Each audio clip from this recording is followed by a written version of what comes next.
Hi guys, before proceeding with the analysis of this question, let me give you some important information. इस पूरी exercise की जो playlist का link है वो आपको डिस्क्रिप्शन और कमेंट सेक्शन में मिल जाएगा, जहां से आप इस पूरी एक्सरसाइज का बहुत अच्छे से प्रिपेयर कर सकते हो। इस प्लेलिस्ट में मैंने एक एक कंसेप्ट, एक एक क्वेश्चन पूरे अच्छे से एक्सप्लेन किया हुआ है। वाइल प्रिपेयरिंग द एक्सरसाइज अगर आपको कहीं भी कोई डाउट आता है किसी भी क्वेश्चन में, किसी भी पॉइंट पर, तो आप अपना जो डाउट है कमेंट सेक्शन में शेयर कर देना।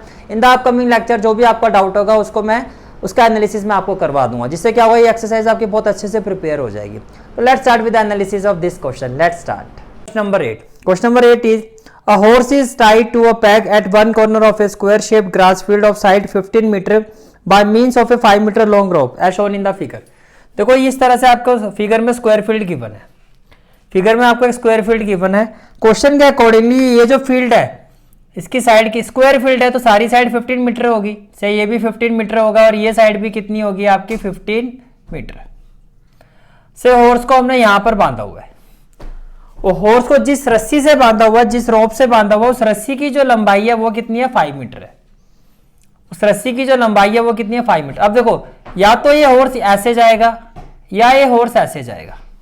अब ये स्क्वायर है, स्क्वायर होने का मतलब क्या हो गया कि ये एंगल कितना होगा 90 डिग्री।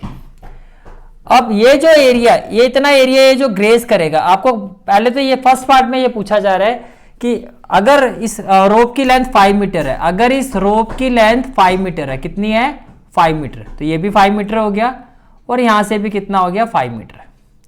तो अगर इस रोप की लेंथ 5 मीटर है तो हॉर्स कितना एरिया ग्रेज करेगा। अगर आप फर्स्ट पार्ट में देखो तो क्या पूछा गया, the area of that part of a field in which the horse can graze.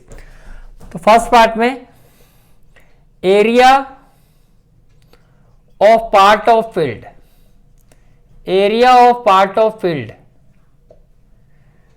grazed by horse, grazed by horse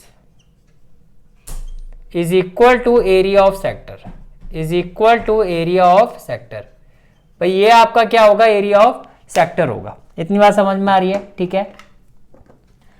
now area of sector is equal to what, theta by 360 into pi r square, theta by 360 into pi r square. क्या question में pi की value given है? Yes 3.14, pi की value given है 3.14।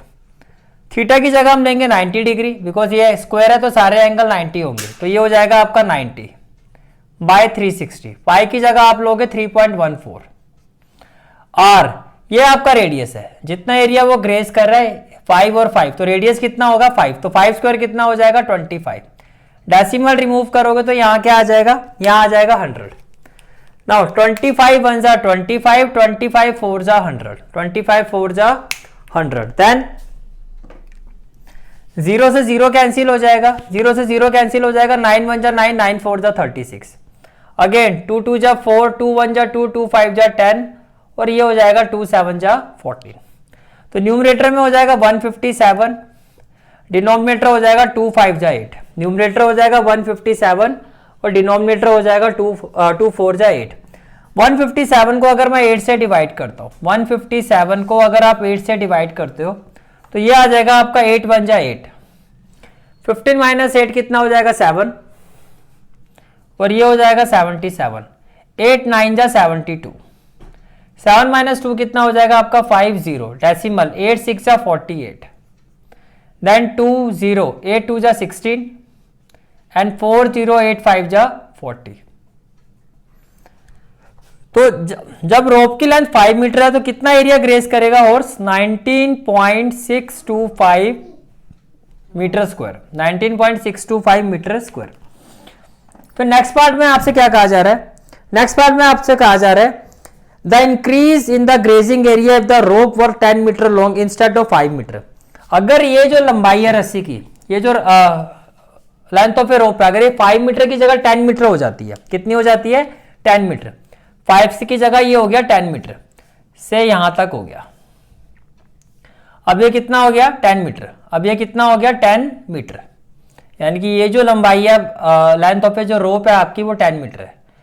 अब वो इतना area graze करेगा, तो ये पूछा जा रहा है कि पहले वाले एरिया से कितना ज्यादा एरिया ग्रेज करेगा, क्योंकि एरिया तो ज्यादा हो गया, कितना ज्यादा हो गया, तो पहले तो आपको ये एरिया निकालना पड़ेगा। तो first of all in part 2 we will find area graze by horse, area grazed by horse when length of rope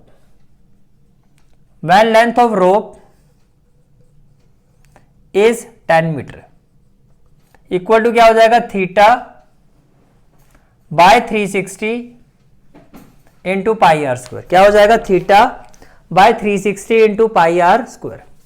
तो थीटा कितना हमारा 90, तो ये हो जाएगा 90 बाय 360। पाई की जगह क्या आ जाएगा 3.14, जैसे कि क्वेश्चन में कहा गया है कि पाई की वैल्यू में 3.14 लेनी है। और रेडियस अब आपका हो जाएगा 10, तो 10 का स्क्वायर कितना हो जाएगा 100। डेसिमल रिमूव करोगे ये भी 100 हो जाएगा, ये 100 से 100 कैंसिल हो जाएगा, 0 से 0 कट जाएगा, 9 1 जा 9, 9 4 जा 36, 2 2 जा 4, ये 157 आ जाएगा। 157 को 2 से कैंसिल करेंगे तो क्या आएगा 2 7 जा 14, 1 7 2 8 जा 16, 0.25 जा 10। तो ये एरिया आ रहा है हमारा 78.5 मीटर स्क्वायर। ये एरिया आ रहा है हमारा 78 metre. Now let this area is equal to A1 and this area is equal to A2. Now what we have to find कि कितना एरिया इंक्रीज हुआ, how much area has been increased. So what we will do, increase in area,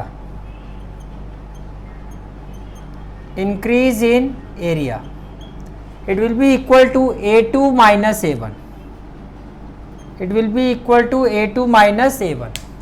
Now value of A2 is 78.5 meter square and value of A1 is 19.625 meter square. Now 78.5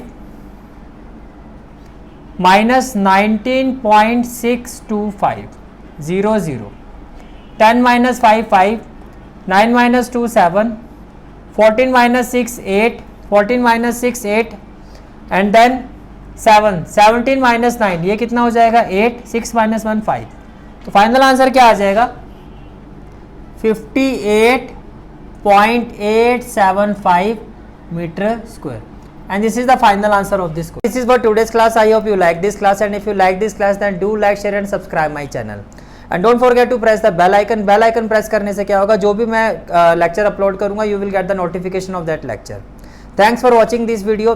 जहाँ तक आपके maths course की बात है, complete mathematics course की जो playlist का link है वो आपको डिस्क्रिप्शन सेक्शन में मिल जाएगा। So bye, take care and have a great day.